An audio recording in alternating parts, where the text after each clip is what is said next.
Right. Let's dive straight in. Today, we're exploring a comprehensive, interactive, and honestly really fun pedagogical guide for teaching world religions to middle schoolers, focusing specifically on the 5 pillars of Islam. And just a quick shout out to our sponsor, Academic Zenith Online Academy. Admissions are officially open, so you can book your free demo class today and snag a rather brilliant 30% discount on absolutely any course. Okay, back to the explainer. Taking religion can sometimes feel a bit, well, daunting, but with the right structure, it transforms into this incredibly fascinating exploration of global cultures. So here is our roadmap for today. 1. Teaching religion in schools. 2. The architectural pillar metaphor. 3. Exploring the 5 pillars. 4. Zakat and calculating charitable giving. And finally, number 5, interactive classroom strategies. Section 1. Teaching religion in schools.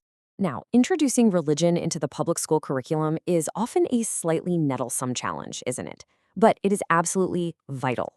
Just looking at this beautiful diversity of global religious architecture, it becomes crystal clear that teaching world religions is definitely not about proselytizing.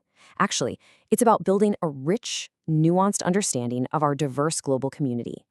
By examining these traditions, we're giving students a window into the values, the art, and the daily lives of literally billions of people around the world. The crucial point here is captured perfectly by legal scholar Kent Greenewalt.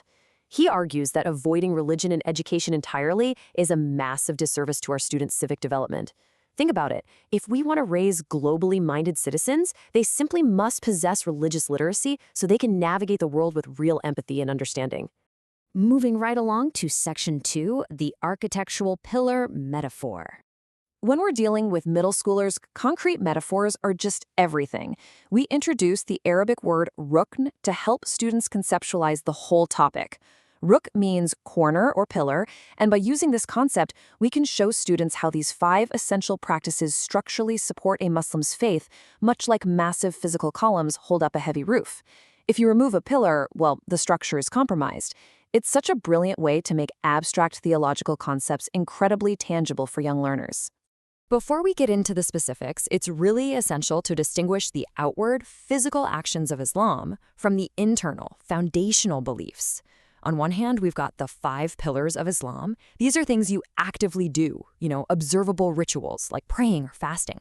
On the other hand, we have the 6 pillars of Iman.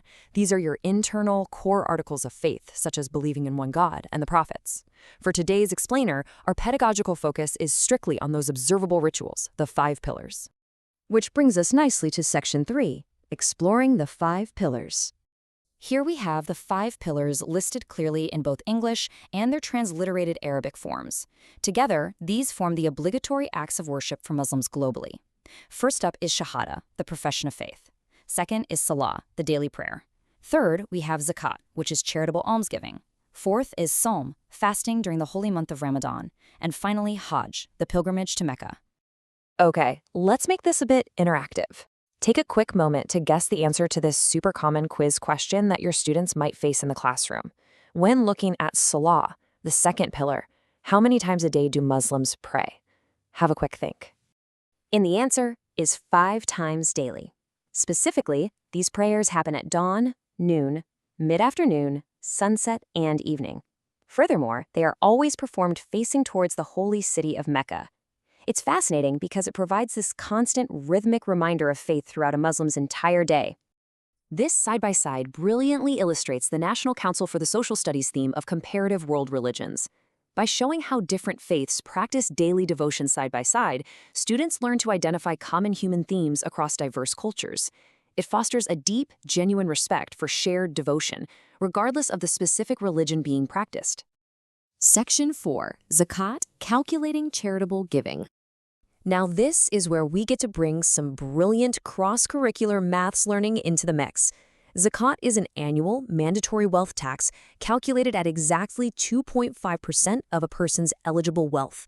This offers a fantastic opportunity to seamlessly integrate maths into your social studies lesson. But there is a catch. Individuals only pay this if they meet a specific minimum financial threshold, known in Arabic as the nisab.